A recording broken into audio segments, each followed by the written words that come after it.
California's Golden Parks is made possible by Toyota, who is committed to keeping the air clean at all our beautiful parks with its hybrid Synergy Drive technology. In vehicles like the innovative Prius, Highlander Hybrid, and the Camry Hybrid, lower emissions and higher gas mileage help hybrid Synergy Drive vehicles create a minimal impact on the environment. So take a deep breath, relax, and enjoy another one of California's Golden Parks. Well, hello everybody, I'm Huell, and there's excitement in the air, especially over there underneath that big old tree, because the kids have arrived and they're getting ready to spend a whole day here in the park. Now, this just isn't any old park either. We're talking about over 200 acres of untapped wilderness in a very unlikely location. We're going to have a great day here with the kids in the park. A very special park that's definitely one of California's golden parks. I love you, California. You're the greatest state of all. I love you. Okay, the adventure begins, and this is going to be an exciting one for a lot of reasons. One of the reasons is that we're basically in downtown LA, aren't we, Elsa? We're just 5 minutes from downtown LA at Debs Park's Regional City Park. That's 282 acres, and we're on 17 acres of that park. Now, what do you mean we're on 17 acres? The National Audubon Society has put their first urban nature center here, situated just 5 minutes from downtown LA. All right, now it's part of Debs Park, which is a huge park that covers over 200 acres. You've got this 17 acres right here. And what happens in this 17 acres? Well, within these 17 acres, one, we're preserving the wildlife and all the foliage that is here. Second, we're giving an opportunity for families for the first time to experience nature in their own backyard. In an urban area, you found this little bit of nature and preserved it and saved it. Yes, we did. Now, we have this nature center where the families come in. The schools are using it now as an outdoor classroom. We're giving programs to the children so they learn how to conserve and how to treat our nature and protect it and respect it. You know, standing up here looking out, there are a lot of people in this area. The hillsides are covered with houses. There sure is. We have over 50,000 school-age children within 2 miles of this park. Really? Really. And hundreds of thousands of people living in these neighborhoods. Thousands and thousands of families that live within a 2-mile radius of the center. And in 5 years, we want to have at least 50,000 children have the opportunity to get connected to nature. And along the way, they have a lot of fun, don't they? Oh, they have tons of fun. You're going to be seeing them getting wet and playing with dirt and playing with lizards and climbing anything that they could climb on. All right, we're ready, because this is where it's all going to take place. There's downtown LA right back there, 5 minutes away. But here, right here, is this wonderful park where we're going to be spending our day, and I am ready for the fun to begin. Here we go. Oh, don't make waves. We don't want to scare the fish too much. What's going on over here now? Well, what are we doing right now? Are we looking at the fish and the snails? Yeah. And what are we doing with our hands? Touching them. Oh, they're touching them. Touching the algae, trying to figure out what the snails and the fish eat here in the fountains. And what do the fish and the snails eat here in the fountain? Well, the snails love to eat the algae, and the fish are mosquito fish. You know what the fish like to eat? The fish like to eat the other insects in the water. They're called mosquito fish. So Now, this is probably the first time these kids have ever been exposed to anything like this. Yeah, they live about half a mile away, and there aren't very many open areas like this where they can catch fish, touch algae, go hiking. Touch algae. I've never really considered that a high point of my day, but I guess it's all relative, isn't it? Yes, it is. For them, any experience out in nature, whether it's slimy or dry, is a wonderful way of connecting them to nature. Yeah. Okay, we're leaving the algae pond and heading for... We're going to go out and take a tour of some of the native plants we've gone ahead and put a part of our landscape. Smell some flowers, touch some plants, and then we're going to do some weeding. Weeding? Yes. What you can do is gently take your hands and run your hands through the leaves. Run your hands manos dentro los ojos and smell your hand. Oh, look, they're smelling over here, and it does smell, doesn't it? Yeah. You like the smell? Some people say it smells like mint. This is called coyote mint. Coyote mint. Very special native California plant, and the butterflies love it. Does it smell good? Yeah! It's coyote mint. It's coyote mint. And we try to make it as sensory for the little kids as possible. Because, you know, that's best way that they Touching, learn. feeling, Yeah. smelling. Yeah. Now you got to do something with these purple ones. Look at these beautiful flowers. Las flores silvestres. They're purple, bluish, they're sort of curly, and they're really hairy, huh? Oh, let's be careful. Let's not pick any more because we want to make sure that the butterflies and bees can drink the nectar, but we can pass this one around that Abel should pick for us, huh?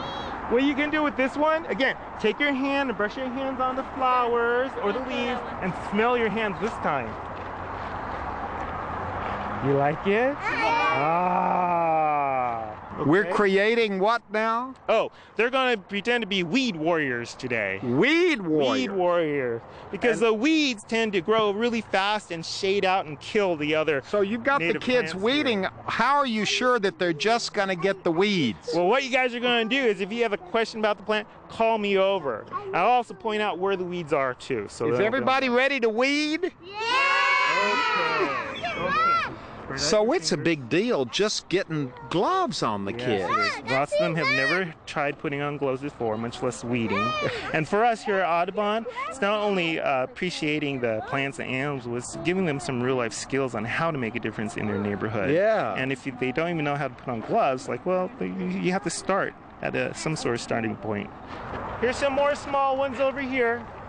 Boy, you know, you're really doing your job well if you get these kids excited about that. But I guess the point is, it's a hands-on activity, and they're making a difference in nature. In a small way, you know, you have to start small with the little ones, and as they grow up, they'll carry these skills on over into their adult lives. Yeah. Here come the ladies. Now, ladies, what's the deal on you all being here in the park today? Well, we found out about the park and decided that we'd come up and see what was here. We have You've never been here before. No. And what's the deal? You all are just going to walk around? Are you going to play in the water? Are you going to, what are you going to do today? We're going to walk through the children's area because it's fantastic, I've heard. And then we're going to take the butterfly trail. Ah, now you know where the butterfly trail is? It starts over here. It's about Come here, all let I me know. just show you something here. It starts over there. Yes, it starts right over there behind And you. it ends up there. Well, we're good hikers. We can handle that. It goes quite that high, but it goes far So enough. you all are used to hiking? We're used to hiking. We used to be with the Girl Scouts. We were leaders, and we used to find the different trails in the San Gabriel so the troops could come. But now we just stay together and we keep finding more adventures. Well, I think you're going to have a great day in the park, don't you? Have a wonderful time. Absolutely. Well, welcome to the park. Thank you. Just follow the kids.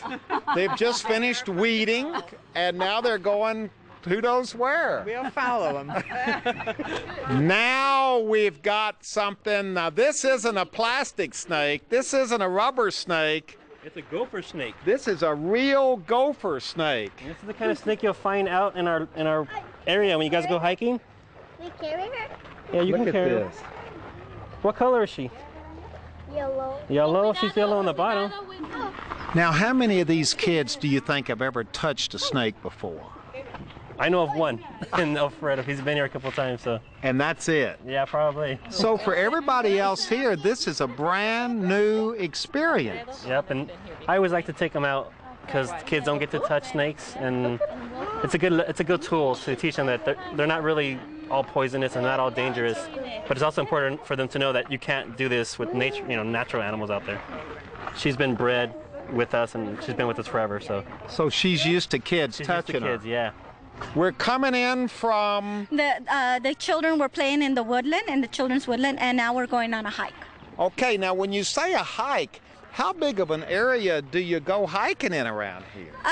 It's probably like a 15-minute hike, and the kids usually, we stop a lot, and they touch and they feel and get to experience the outdoors. So they'll get to touch the ground where the ground squirrels have dug up, and find different kind of clues that animals have left. Now they're heading like over here nails. for the sandbox Yes, right away. This always ends up being something that catches them when they walk by. Yes, isn't it? yes. Right now, I'm actually they're doing pretty good because shirts stayed on, shoes stayed on, and so usually shoes come off and shirts come off, and there's pants are wet. So well, but yeah. that's part of the playing in the park experience. Oh, You yeah. don't want the kids to be uptight about it. You're right. But when they ride the bus, they take the sand too. They take the. What are little they bit of doing each- with the water? Look, they're getting the water from over here. This is encourages the kids to play with water, to make the connection that animals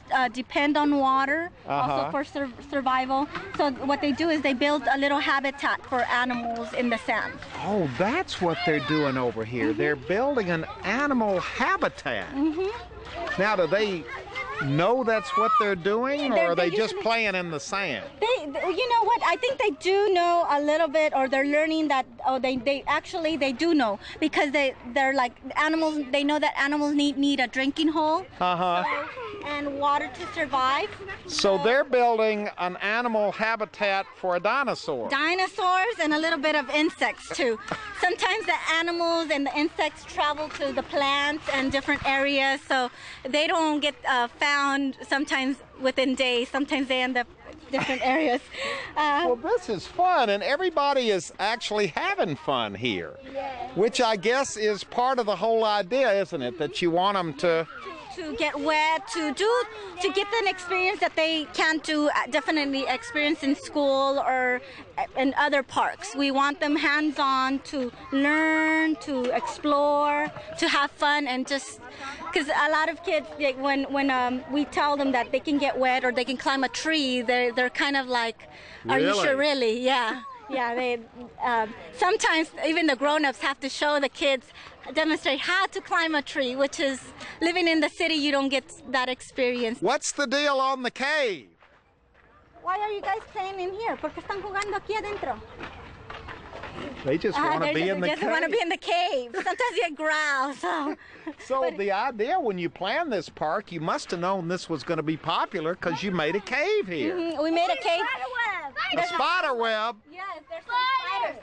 So actually, that's true. The kids, they'll find sometimes lizards and bunnies inside the play areas, real ones, and they'll think that sometimes they think that it's pretend, but it's the real thing. Are there any bears in there, boys? I also. Any bears? Yeah. No? No bears, no just a spider. Okay, another little side trip to visit one of the high points of the park. Tell us where we're going now, Patty. We're going to the little stick fort here. Oh, the stick fort. Now, what's the story on the stick fort? The stick fort is for kids to build and pretend they're field mice or beavers. And yes, Sure, you guys can go go on in. And they go in and add sticks to it. They can add an extension, take some, make it smaller. They'll bring some of the plastic toys in and take some of the plastic toys out. The lizards and also like the rabbit cottontails will also come in and visit, and the kids can see and interact with real animals and pretend animals. So this is just kind of a way to get inside their own little stick house. Yes. And have their own little stick house experience. How many are in there now? Oh my goodness. I think you've lost some of your students in there. Yes, I did. I don't know how many are in there now.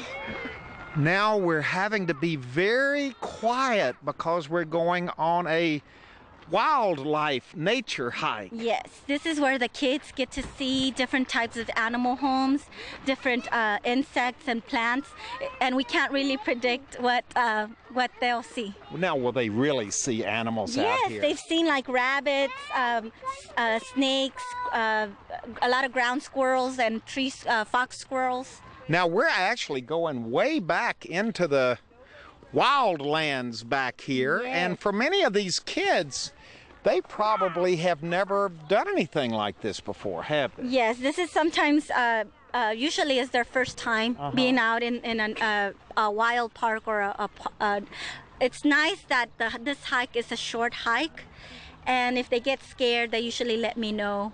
But yeah, it is sometimes a little bit overwhelming to see all this green and all this real live wild animals. And what are they looking for? They're looking for... Well, there's a hole.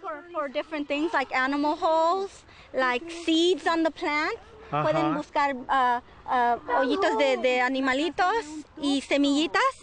Oh, you found holes? Yeah, so they're thinking maybe are animals living down in there? We have lizards, we have snakes. There's sometimes I talk to them about different animals that might live there. What might live there? Oh, we found something down here. What did we find down here? Let's see. Oh, we found a pod, a seed, some kind of seed pod. This is the wild cucumber, or un chayote. The wild cucumber has big seeds inside, and it's kind of pokely like a porcupine. So then the animals like the coyote can't eat it. Who found this? I did. Oh, the teacher did. Well, congratulations. Thank you very much. And they usually hang on tree branches. So there really are things to explore and find, and again, things that we take for granted. For kids out on a nature hike like this, this is big stuff. This is big stuff because it also instills a lot of love of nature and respect of nature when they're this young.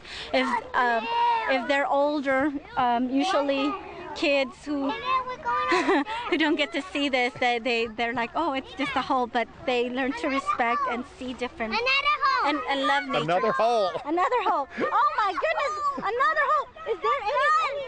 Oh, look at the shape of that hole and this hole. Oh boy. There's a lot of holes. See, they'll probably never walk down a pathway again The same way. the same way, will Yes, they? no, they'll And look that's for the holes. idea. That's the idea. I'm gonna go. You better watch out. They're going to get ahead of you. They're on an adventure up here. A ver, miren, toquen aquí, touch over here. What does that feel like to you? What does that feel like to you? What are they doing? Picoso? Just touching the... Feeling the earth? What kind of animal might do this kind of digging? Una araña, a spider. Where? Oh, there it goes. Where's it going? ¿Dónde está yendo? Se está subiendo arriba. It's What is going that? up.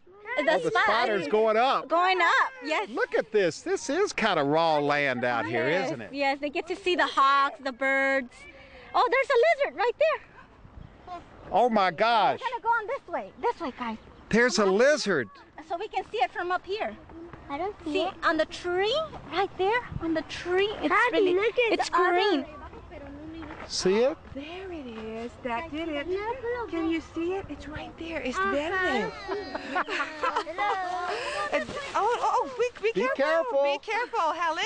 Come on, Helen. Put it, go ahead, maybe there. Helen got too excited about she going for the usually lizard. does. Okay, let's go on. We're gonna No, that continue. lizard hasn't moved. No, it hasn't. It's just looking at us. I think it's as fascinated with us as we are with him. Okay, let's go up now. Come on, Helen. Let's go. Come on. From one group to another, you all are coming back from your hike. Well, what did you find out there in the wilds? Tons of snails. What else? Some snail trails, evidence of coyotes. Uh-huh. So We've got a lizard up here on the tree. Oh, we do? Great. Yeah. We saw lots of lizards too. Now, how well behaved are the kids when they're out on an experience like this? Because the adrenaline runs high. We got kids here, we got kids here. It's a beautiful day out in the wild. How do you to keep them focused? You just gotta make sure. You just gotta make sure they enjoy nature. We kind of let them do kind of whatever they want to do. They can touch certain things. They can pick up certain things. It's not as structured. I mean, you can't do this, can't do that. It's not that type of museum. You don't give them a lot of don'ts. Right, exactly. You give them a lot of do's, a lot of and open explore. space. Yep, exactly. Well, that's got to be fun for you too. That totally is fun.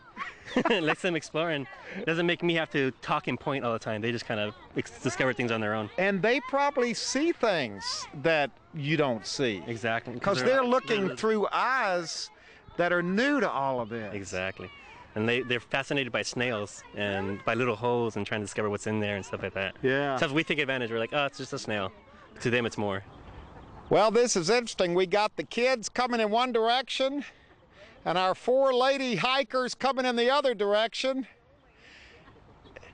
Intergenerational nature experiences, all taking place at the same time. Goodbye, ladies. Everybody's having fun here today. And look at this area out here. All these trees. We really are in the wild. So how is this day structured for them? There's certain things that are structured, and then there's certain times when you literally just turn them loose within the confines of the park? Yes, and actually many teachers have a hard time with that half-an-hour part of the program. They're so used to controlling the kids and telling them what to do. We actually have to tell them to pull back and let the kids freely explore. There's lots of environmental education studies that have been done that show that kids aren't having enough free time playing with the bugs, following the ant trail, just digging holes in the dirt. Lots of kids, you'd be surprised. I haven't have to show them how to make sandcastles out here because they haven't done it before. These kids, even though they're 25 miles from the beach, they haven't been to the beach before.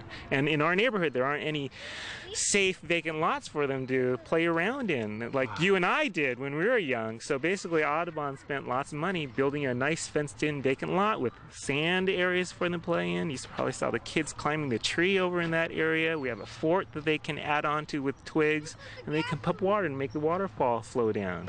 Let's go over here. What are we doing now? Oh, now we're climbing rocks. Climbing rocks. Can you get up this one? Here we go. Down this way. Jump. Up, here's a sideways one. Whoa.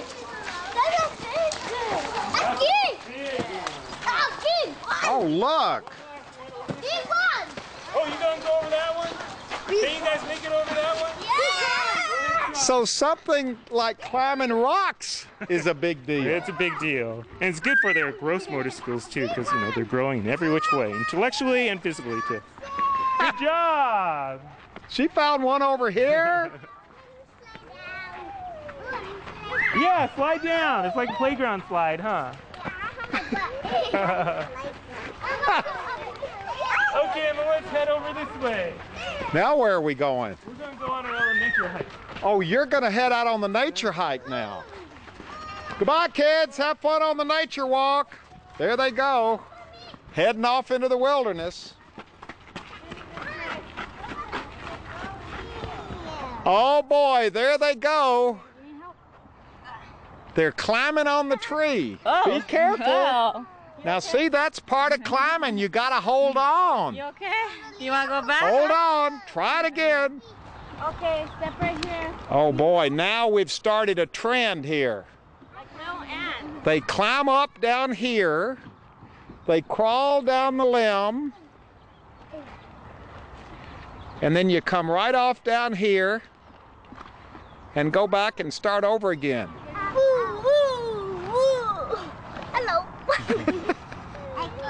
And this is really kind of what Audubon is all about, isn't it? Sure is. Getting the kids out in nature, connecting them to there so they could learn how to respect nature. And when we think about Audubon, in the past, I think most of us have thought about what? Trees, birds, butterflies, conservation. And how does that all play with an urban situation like this? Well, because there's so little green space in urban areas, this is a way for them to not only come connected to it, but actually learning how to prolong it and conserve it. Make sure that the green space that there is, as little as it may be, for them to preserve it, take care of it, appreciate it, and learn from it. Now this is something new for Audubon, isn't it? These little parks in the middle of cities. Yeah, we're one of the first urban centers. There's some being opened up at Rio Salado in Arizona. There's another one in San Antonio. And we have other parts. There's one in Philadelphia that opened.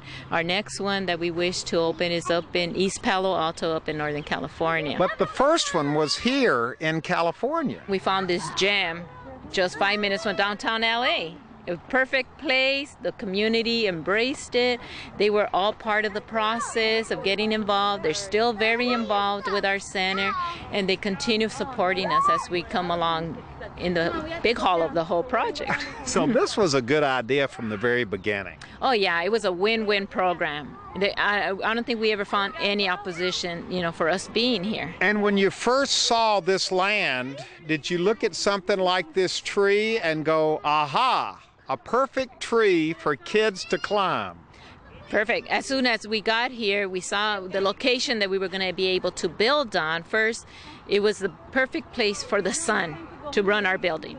Then as we started looking around, and we were doing projects already before we even had a structure here, we said, the pepper tree is a perfect area for the children to learn how to climb and, do little camping scenarios here, having the grandparents sit down and rest with them and read to them.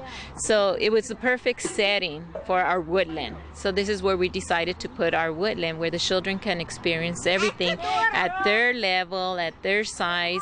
Everything is made specially for them. So it all fit together. It all fit together. Everything was here already. It was just for us to kind of invite the public to come in and enjoy themselves.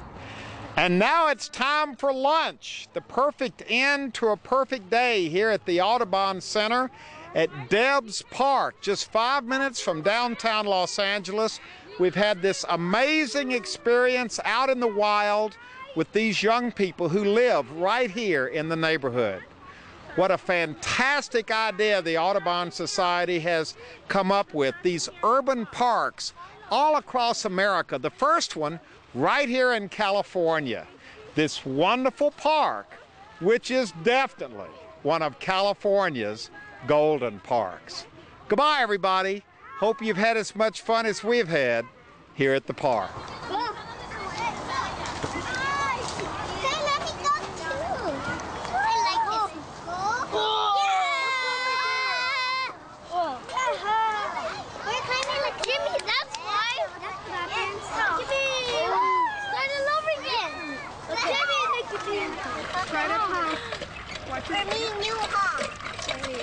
There you go. Oh, that's wonderful. Everybody's working together. Well, hello, everybody. I'm Huell Hauser, and I sure hope you enjoyed our visit to the Audubon Center at Debs Park in downtown Los Angeles. If you'd like to go on this adventure again, share it with family or friends, or perhaps donate a copy to your local school or library. It's available on video cassette and on DVD. All you have to do is call 1-800-266-5727, and we'll be glad to send it to you right away. This presentation of California's Golden Parks was made possible by Toyota, who wants you to get out and see these incredible parks for yourself. Toyota is committed to preserving their natural beauty with its hybrid synergy drive technology in vehicles like the Prius, Highlander Hybrid, and Camry Hybrid. Lower emissions and higher gas mileage help hybrid synergy drive vehicles have a minimal impact on our natural wonders. We'll see you next time on California's Golden Parks.